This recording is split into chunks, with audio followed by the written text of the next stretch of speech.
Okay, we're going to go ahead and get started with class.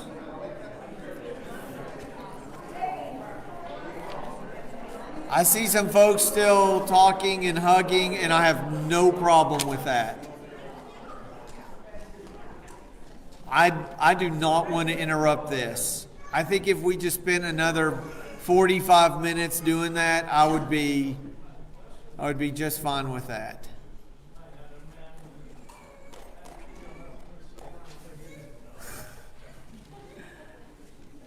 I love you, Carolyn. Okay. Linda Nichols. You don't know her. You've never heard her name. You've never met her. You didn't know that she lived at 1505 Rambler Road in Arlington, Texas. But I know her. I know her as a neighbor. I know her as a woman and her husband who always attended church at Mayfield Road Church of Christ when I was a child. I remember the times she would go out and play basketball with me in our front yard, and she was really good at shooting. And she never backed down from just whooping me in pig or in horse. I remember the time I had my surgery at 5, and she was the first person I remember seeing, and she brought this little bitty vase with a flower, and the vase was this little ceramic frog. I still have that frog to this day. I remember a few years after that when I was learning to ride my bike, and my foot slipped off the pedal, and I fell into her flower bed, which was made of cactuses, and coming up with all these little cactus parts in my face and running home. I did not have a conversation with her. My parents didn't have a conversation with her, but miraculously, a few days later, her beloved cactus garden was no longer in front of her house. She dug that thing out just so that wouldn't happen to me again.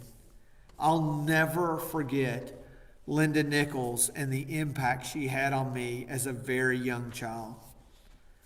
Right about that same time, around 5 and 6 years old, I can remember going to church. And one of the things that we did on the fifth Sunday nights is that we would have children leading worship.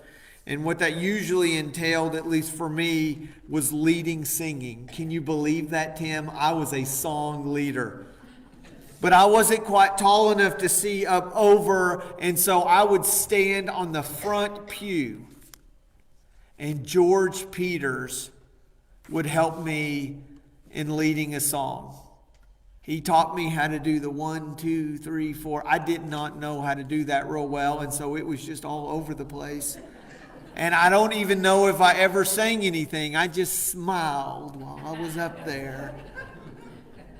And George Peters was right there helping me, because George Peters loved Jesus. And because he loved Jesus, he loved me. Rexanne Thomas. She was the principal of Fort Worth Christian Middle School while I was attending there. My mom was a teacher, and my mom spent long hours up at the school. We would typically get there around 7:30 or 8. School would be done by 3 or 4. Sports would go on after that. And then after I got done with sports, or usually around 4 or 5 o'clock, we would stay up at the building till sometimes 8 or 9 o'clock at night, drive the 30 minutes home back to Arlington, and do it again the next day. And for whatever reason, a woman by the name of Rexanne Thomas looked kindly on me. And she allowed me to be the goofy middle schooler that I was, and she never gave up on me. I don't know why Mrs. Thomas didn't just kick me out of school for being the obnoxious, troubled, awkward middle schooler that I was. But she never did. Rexanne Thomas loves Jesus. And because she does, she loves me. Kevin Crum. He's my older brother. The middle, I'm the youngest. We hated each other. And I don't say that lightly. I can remember having my little diary and writing, I hate Kevin. My older brother saw it. He made me scratch it out and say, I dislike Kevin. But it didn't matter what the diary said. I hated Kevin. We fought and we fought and we fought. We didn't get along hardly at all. The very first month of my freshman year, when he was a senior in high school, my dad was involved in a terrible helicopter accident. My family was in the process of going through a divorce, and my life was turned upside down. And my senior brother, who had so many other things he could be doing, put his life on pause so that he could help his freshman brother survive his 15th year. It was one of the roughest years of my life. In many ways, I just kind of lost my dad, at least physically. He was in the hospital for most of the time and in a wheelchair after that. And my brother took care of me, and he became my father for that year. The year, it was his senior year. He let a little freshman tag along, and he put up with my screaming and my crying and my confusion through it all, and he was my rock. Kevin Crum loves Jesus, and because he loves Jesus, he loved his little brother. Salvador Carriaga. Some of you may have heard his name. He is a missionary in the Philippines. It was at that time when I was at New York Avenue Church of Christ, formerly Mayfield Road, but it burned down. Which, by the way, I just want you to know, I've been a part of 4 churches. 3 of them have burned down. I was never a part of any of the burnings. I just want you to know that. Salvador Carriaga came in to visit, and he ended up helping run our VBS and teaching our teen class for that time. And I saw this excitement in this little Filipino, and it just sparked a fire in me to make me think that there are things outside of Arlington, Texas. And that helped me begin my journey spiritually. Jennifer Tyner. I don't know what else to say about her other than she said yes. When every other person wanted to say no, she was the one who agreed to be my partner in life and to help me in my growth. And because Jennifer loves Jesus, she loves me. Terry Kittson. Not long after graduating from ACU, I was a youth minister, and I was absolutely clueless. I had no understanding. I didn't have kids. I was just married. I graduated, got married a few days later, went on our honeymoon, which involved the beaches of Mexico. We left the beaches of Mexico, flew home, and the next day I was painting houses in Arlington, Texas. It was a shock. And that's where I met a man by the name of Terry Kittson, who looked at this goofy, wet behind the ears youth minister who was clueless, and he decided to take me under his wing. He was a youth minister at a church just down the road, Pleasant Ridge Church of Christ. As a result of that, Terry Kittson and I still talk at least monthly. We Skype every month, and we talk about spiritual issues, about families and relationships, and he is my mentor and my hero in so many ways. Because of Terry Kittson and because he loves the Lord, he loves me. Al Crouch. The only way I can describe Al Crouch is you need to go watch Back to the Future and the crazy scientist Christopher Lloyd's character. That's exactly who Al Crouch is, except he's bald. Everything else, he's just wide-eyed and crazy. Al Crouch cares more about people and about Jesus than almost anyone I ever met. And he helped nurture me as I was a youth minister, and he served as an elder, and they put up with a lot of things that I did and never gave up on me. Joe Bagby. I've talked a lot about this guy. I mean, he's 5'0", and he just had a fire that just drew me to him.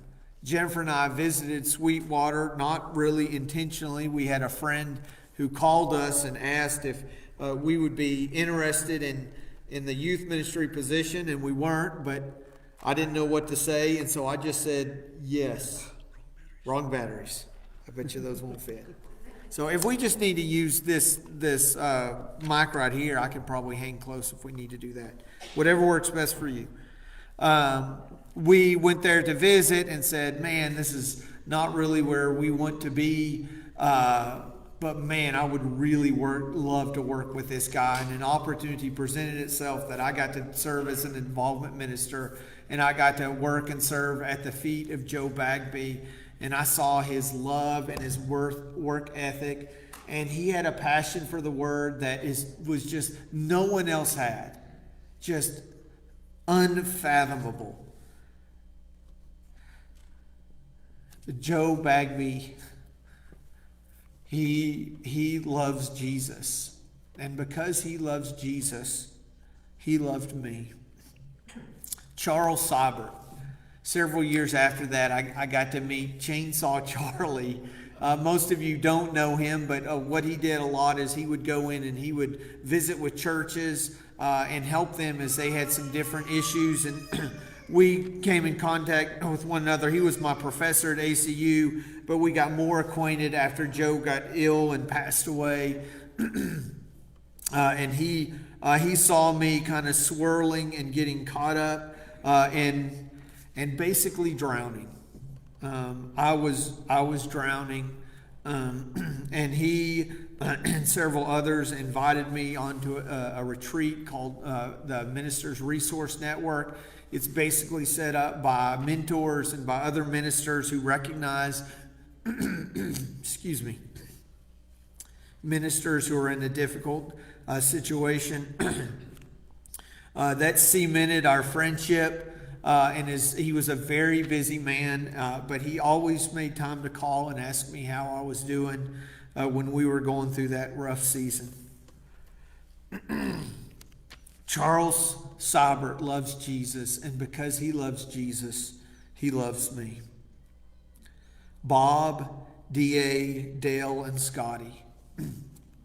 I tell you all the time that I don't have a very good memory, and that is true. I have a terrible memory. It's why I smile all the time.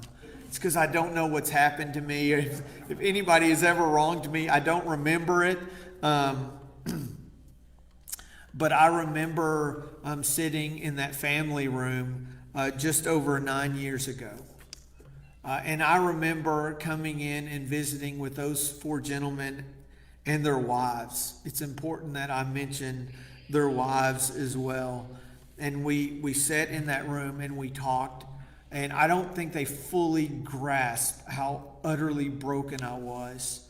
I was just so close to wearing brown and driving a truck and delivering packages. It's where I was in my life. And they took a chance on me. And they nurtured me and they loved me. And they gave me an opportunity to come to a place where I could heal. Lynn Blackman. I'll never forget the first time that we met. He is so much crazier than you think that he is. But Lynn was a big reason why I found myself here. And having a conversation and him walking in and talking about how excited and how on fire he was, it just made me think, this is where I want to be. And I could talk about all of you. I could talk about Bill and Harleen. I could talk about the ignorant right hand of Kenneth and Rita. So y'all, you know a little bit about that. You kind of need to do a little Bible research, but something about the right hand not knowing what the left hand is doing, and the impact that literally all of you have had on my life. I got to celebrate, you didn't celebrate, but I celebrated 9 years just about a month ago. I've never been with a congregation for 9 years. You have put up with all sorts of craziness from me. The time I decided to partially disrobe in front of all of you. Carolyn will still never forgive me for putting Wyatt in the freezer for 5 minutes. The ups and the downs. All I can say is, you love Jesus. And because you love Jesus, you've loved me. We are compelled by Jesus and his love. And I'm just so thankful for all of you. I could go around and tell a story about every one of you and how you've had an impact on my life. And I think that's why this year has been so difficult, certainly for me, but I know for all of us. I'm a person who, when God created me, he said, this guy is going to need lots of people to love him. I'm a high maintenance guy. I need lots of love. I don't know why it is, but that's how God made me. But as I look at Exodus chapter 17, I realize that I'm not alone.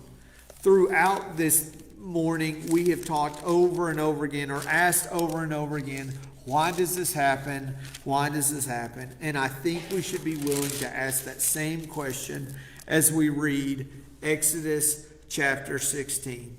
First, we have the water from the rock, which we talked about earlier, but then it gets really interesting, and we're introduced to a guy who we've never heard of, we know nothing about, but when he's mentioned, it's as if everybody already knows about him. And we're going to hear about him later, and his name is Joshua. But there's going to be another group of people called the Amalekites. And they're going to enter into the scene, and they're going to do it in a very rude and violent manner. Because now we have the Israelites who, they're getting fed, they're getting water, but they're not ready for what's about to happen. And so I'll just give you the premise of the story, and then we'll go into it in just a minute. But I want to ask the question, why did God let this happen? The Amalekites see the Israelites. They're wandering around in the desert. They're trying to get food. They're trying to get water. They're complaining. They're grumbling. There's no order. And the Amalekites say, hey, let's go get them. One, they could have thought we see them as a threat. Two, they could have just said, hey, this is an awesome opportunity to plunder the Israelites who just plundered the Egyptians. And this really would help them out. Right? Why did God let this happen? Let me ask you this question. Could God have scripted this a different way? Amalekites could have just dropped dead. Their swords could have turned to rubber. I mean, he could have done anything. He could have made them blind. He could have made the Israelites invisible. He could have surrounded the Israelites with an army of angels to go out, and they wouldn't have to do anything. Just sit there, eat popcorn, and watch the Amalekites just get destroyed. That's what happened with Pharaoh's army. I mean, they didn't have to do anything. They walked on dry land, turned around and saw the show and said, woo, sang a song. Well, and then they started complaining. But why did God let this happen? I want you to ask this question because there's a lot of things that happen in Exodus that could have happened differently. And please don't misunderstand me. I'm not criticizing God. I'm just asking, why would he do it this way? You probably know a little bit about that, but let's go ahead and read, and then we'll see if we can answer that question. Verse 8 of chapter 17. The Amalekites came and attacked the Israelites at Rephidim.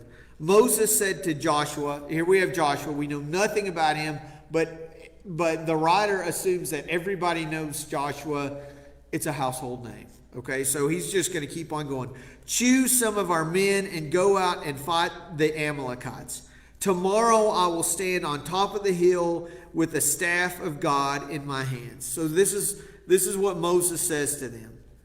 So Joshua fought the Amalekites as Moses had ordered, and Moses, Aaron, and Hur went on top of the hill. As long as Moses held up his hands, the Israelites were winning, but whenever he lowered his hands, the Amalekites were winning. So let's stop. I want to talk about this. Why they're winning and they're not winning? Do you have a reason behind that? There's several suggestions. What do you think? Okay, reaching to God. So it's like a conduit through which, God was working. Okay, good. What else?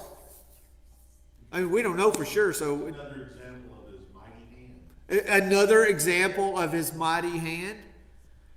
Okay, that God is working through Moses and the staff, and therefore it's being transferred onto the Israelites as they are fighting. Why else? You think it would have been a visual for the Israelites? What did Moses' staff, what did that mean? What did that convey? Well, the staff is what was used for, like, when the plagues were going on, he used that when the water was parted at the Red Sea, he used the staff.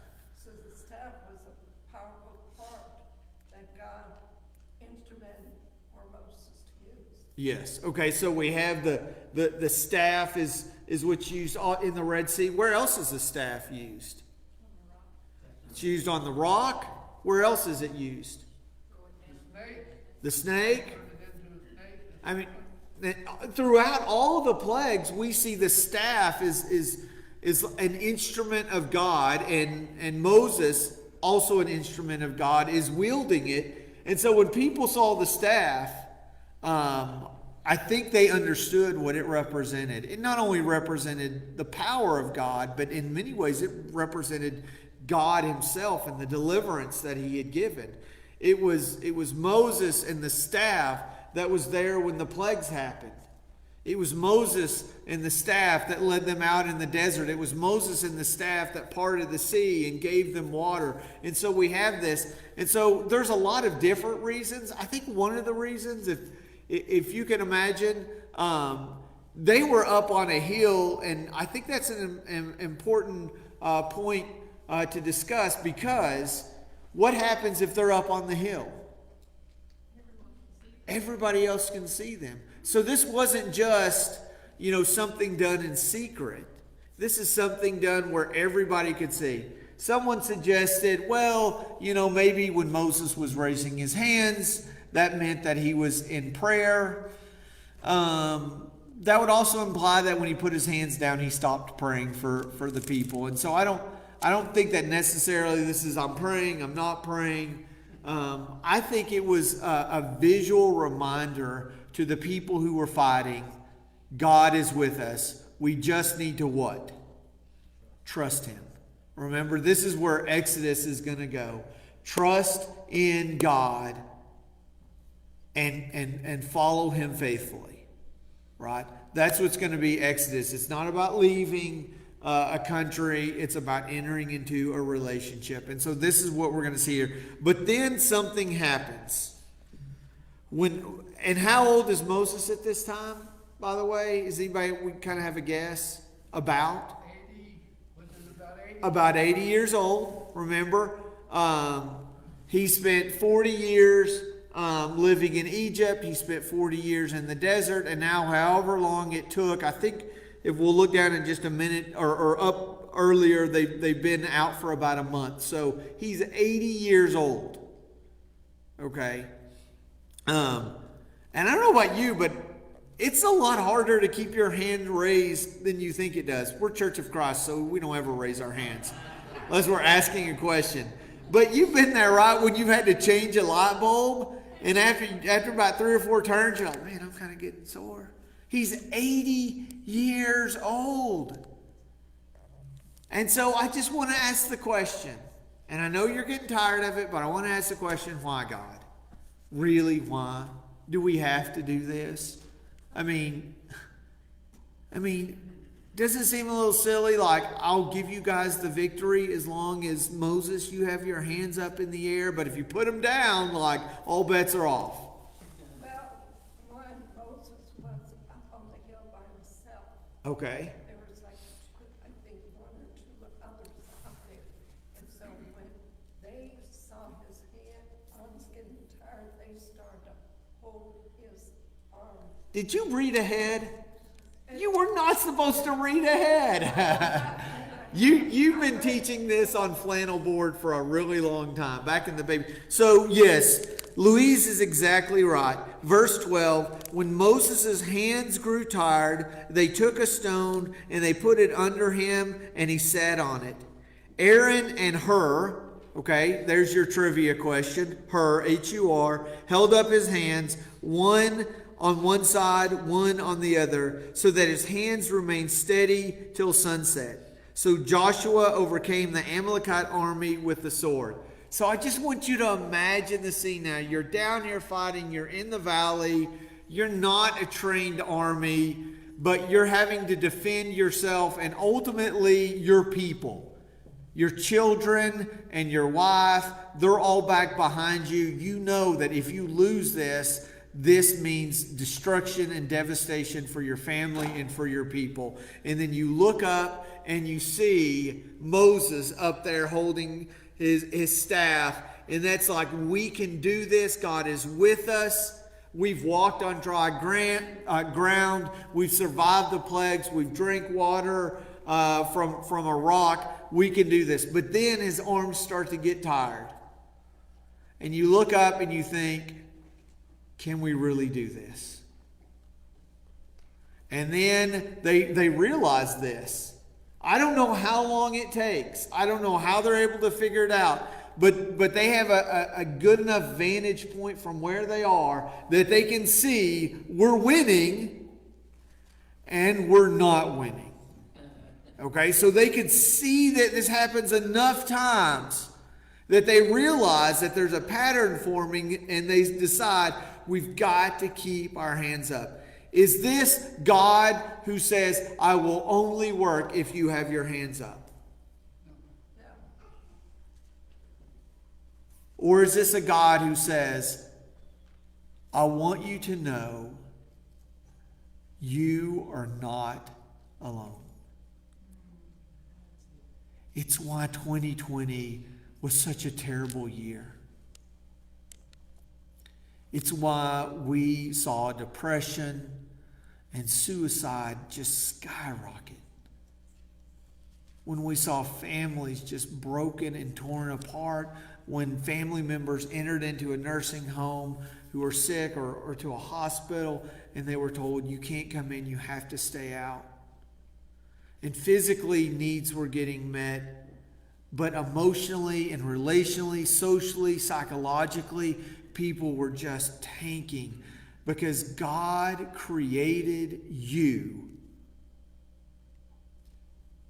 to be in community. He created you from the very beginning. Remember, God looked at Adam and what did he say? This isn't good. He needs a helper. He needs a partner. He needs a mate. And God created woman so that man wouldn't be alone. There you have it, ladies. What you knew all along. Guys can't do it by themselves. And guys, if you haven't figured it out, read the Bible. You can't do it by yourselves.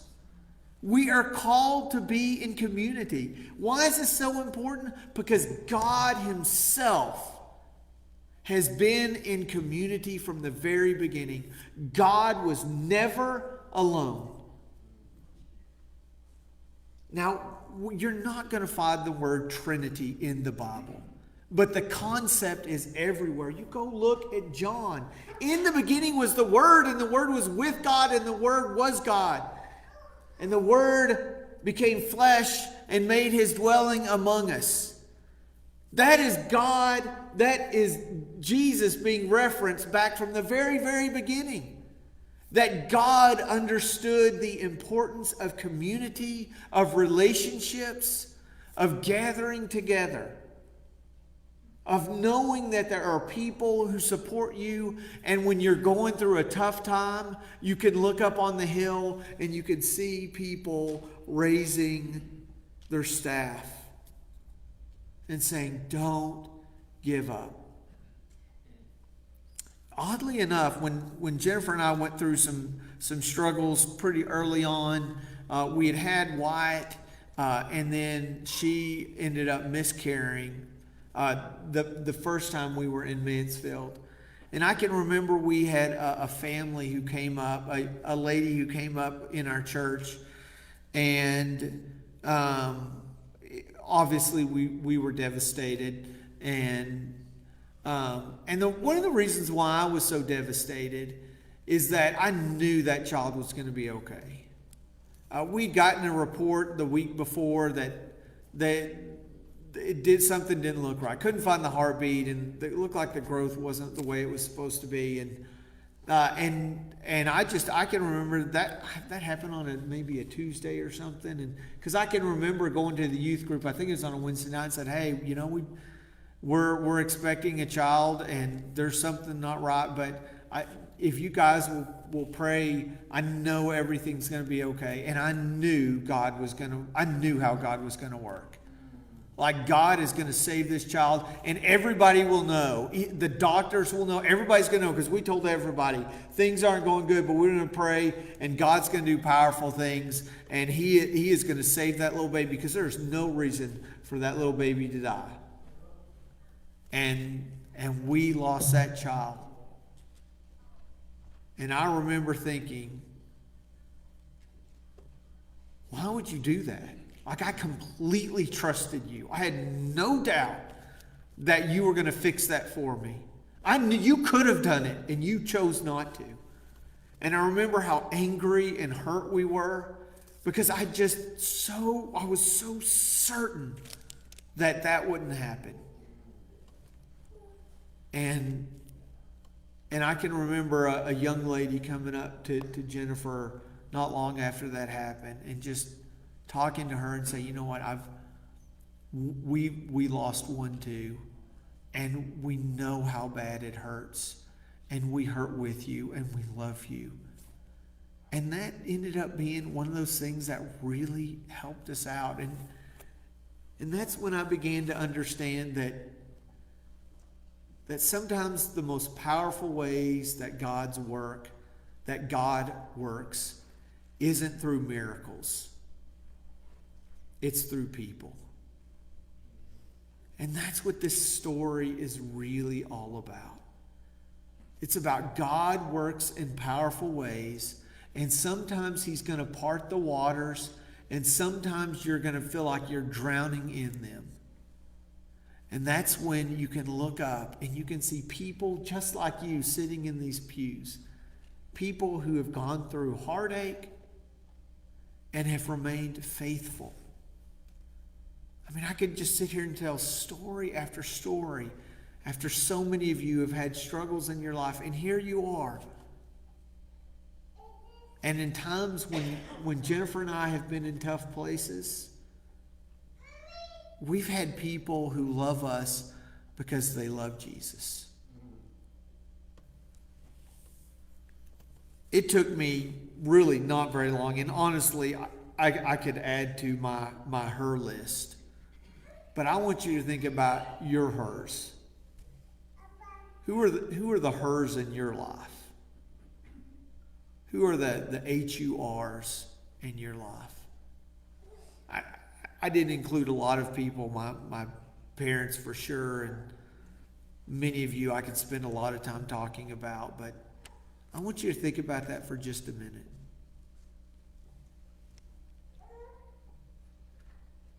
I want you to think about the times in your life where you were struggling and somebody held up the staff of the Lord for you. Who were those cheerleaders? Who were those people who got you out of the trenches? Or just sat in the trenches with you?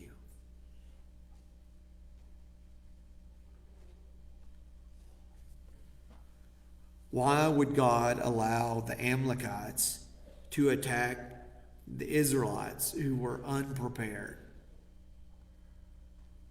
It's because God wanted to remind his people, hang together. I want you to trust in me and lean on one another. And that's what we've all had to do through the different chapters of our life. And I just wonder how many thousands of Moseses there are in this world. Thousands of Moseses. That if you set them down and said, who is your Aaron? Who is your Hur? I wonder how many of thousands of people would write your name on a piece of paper. You're the one who didn't give up on me. You're the one who came to me. You're the one who consoled me. You're the one who was with me in the hard times. You fed me, and you visited me, and you wrote letters to me. I think 2020 was so tough because in a lot of ways people became very isolated, and we didn't know exactly how do you do community when you social distance. But I think this gives all of us an opportunity, and I've seen how people have made the opportunity to continue to look to each other and to hold one another up. Now, this is actually going to parlay into another story, and we'll go through it much more quickly. But Moses is going to go back to Jethro, who Jethro is the father-in-law, and he's going to tell him what happened. And Jethro, verse 9, is going to be delighted to hear about all the good things that the Lord had done for Israel and rescuing them from the Egyptians. And then Jethro is going to come and stay with them. And verse 14 says, let me back up one more verse. I want to back up to 13. The next day, Moses took his seat to serve as judge for the people, and they stood around him from morning until evening. When his father-in-law saw all that Moses was doing for the people, he said, "What is this that you're doing for the people? Why do you alone sit as judge while all these people stand around you from morning until evening?" And Moses answered, "Because the people come to me to seek God's will. Whenever they have a dispute, it is brought to me, and I decide between the parties and inform them of God's decrees and laws." Jethro is going to offer some unsolicited advice. Moses' father-in-law, and that's what in-laws are really good at, by the way. Moses' father-in-law replied, "What are you doing? What you are doing is what? Not good." "Well, thanks, father-in-law. Appreciate that. You and these people who come to you will only wear yourselves out. The work is too heavy for you. You cannot handle it alone. Listen now to me, and I will give you some advice, and may God be with you. You must be the people's representative before God and bring their disputes to them. Teach them the decrees and laws and show them the way to live and the duties they are to perform. But select capable men from the people, men who fear God, trustworthy men who hate dishonest gain, and appoint them as officials over thousands, hundreds, fifties, and tens. Have them serve as judges for the people at all times, but have them bring every difficult case to you. The simple cases they can decide on themselves. That will make your load lighter because they will share it with you. That will make your load lighter because they will share it with you. Because they will share it with you. If you do this, and God so commands, you will be able to withstand the strain, and all these people will go home satisfied. Moses, you know the rest of the story. He's actually going to listen to Jethro's advice. He's going to delegate it out and choose representatives to help out. This is the second part of the exact same lesson, except it's just on the flip side. You know, when I think about the story of Moses holding up the staff and Aaron and Hur, what I think about is there are people who are willing to help, that they will hold up arms. There are people in my life.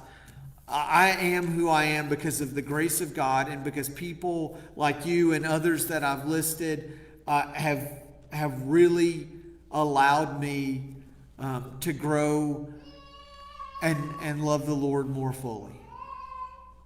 I look at you, and you serve an example of people who are humble and who love the Lord. But there's another part of this.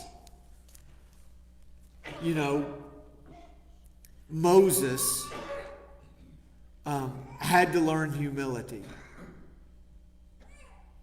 Because there could have been a part of him standing on that hill says, oh yeah, this is me. I'm doing this. I mean, he could have said, guys, this is all me. You just probably should take a step back. Like, you know, I'm the man. But when he started struggling, he allowed people to come in and hold him up. And this, oddly enough, is so much harder, isn't it? It is so much easier to help someone than to be helped by someone. Isn't that true? How many of us, you stinking prideful people, and I always say that because I'm the same way. It just drives me. I don't want people to help me out. I need people to help me out, and I'm thankful when they do. But I'm like, I need to do this. Like I've got to be able to do this, and I don't want to bother you. And Jethro says, Moses, you can't do this. This is more than you can bear. It's going to drive people crazy. And so part of Exodus is, hey, you've got to trust in God. But then we completely shift gears, and what God is teaching Moses and the Israelites is you've got to start trusting one another. You've got to literally lean on one another. And you also have to trust that other people can help you out. That's what's so beautiful about church. Is it's an opportunity for us to come together. And some days you're a Moses.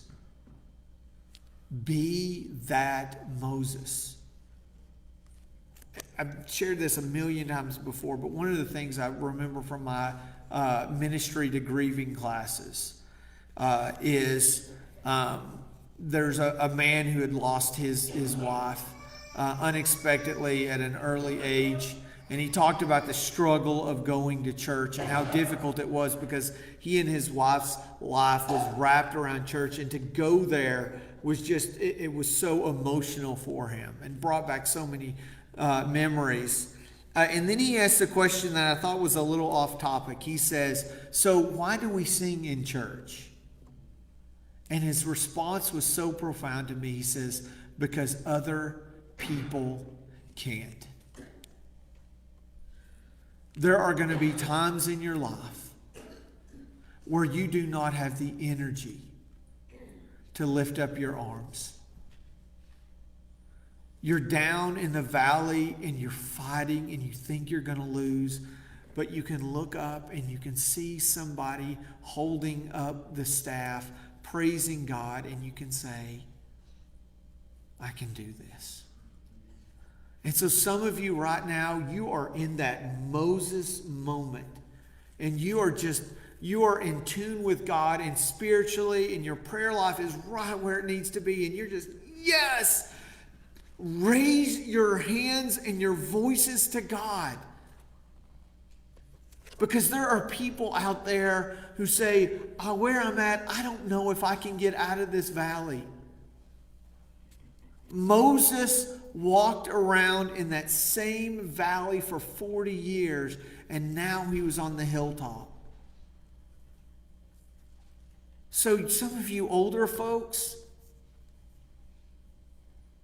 when your body doesn't cooperate with you like it should, when the knees start hurting, when the joints start aching, when you don't have that energy and you get yourself up and you get out of bed and you show up here or you log on online, I want you to know you're doing that for the Lord. But when you do that, you're a Moses to people down in the valley. Don't stop. Your stories of faithfulness speak in my heart when I know what you've been through and you say, I've gotten through this, I'm praising God, and you can too. And the last part of this is this. When you can't lift up your arms anymore, don't fake it. Don't pretend. Don't use all the cliches we always use. When somebody says, how are you doing? Be willing to say, look, I'm really struggling. My prayer life is not where it needs to be. Like I'm just living spiritually on a Tuesday afternoon. I'm there, but I'm not really there. I'm filled with a room of Aaron and hers. And some of them have been Moses's with their arms lifted up, and other times they've had to have people hold them up too. It's what we do. It's who we are. God didn't create us and say, whoops, I messed up. We are people who live in a world that's broken and we struggle. We don't have to pretend. Just look at people and say, man, things are really tough. 2020 did a number on me. I'm still hurt, or I'm angry, or I'm confused. Look at people in the eye and say, can you help hold me up? And if you're not there, if you're in that place, be the her who grabs the rock and says, come sit down. I'm going to hold up your arms. That was so difficult about COVID, is that you couldn't figure out who was hurting and who was fine. But I'm just going to ask you to be the example that we find in Exodus chapter 17, is that you hold up your arms until you can't, and then you let others do it. And when you're walking around, find people who just can't hold them up anymore and say, I'm here with you. You are not alone. It's the beautiful story of Exodus. And I'm so thankful that this now unknown group of Amalekites decided to fight the Israelites that day so we could learn that leaning on each other is what God has called us to do. And one last time, I just want to say, thank you for letting me and my family lean on you. I am so blessed to have a church family like you guys. I'm just so thankful for you. And Miss Pat knew for years what I've gotten to see the last 9 years is this is a beautiful group of people. And it's just because you love Jesus. And I'm thankful for that. And I want to give glory to Jesus for you. And so I want to close this out in prayer this morning. God, I thank you for the people in this room. I thank you for the fact that they have been Aaron and hers in the lives of so many people. Lord, I'm just thankful that they did that. And I know they didn't do it just because they're nice or they're kind. They did it because they love you. And in doing so, they love other people. Lord, we're about to leave this place and we're going to be surrounded by a lot of folks who are down in that valley. And they are fighting and they are struggling and they feel like they're losing.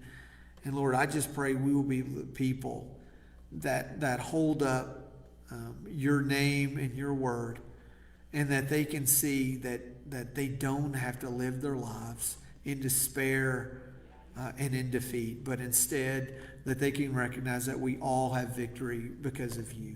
God, thank you for the people that you've placed in my life that have allowed me to grow and come to love you. And Lord, when I find myself struggling, Lord, I just pray you will continue to use other people to hold me up so that ultimately I can lift up your name. It's in your Son's name that I pray. Amen. Thank you for being here. You're dismissed.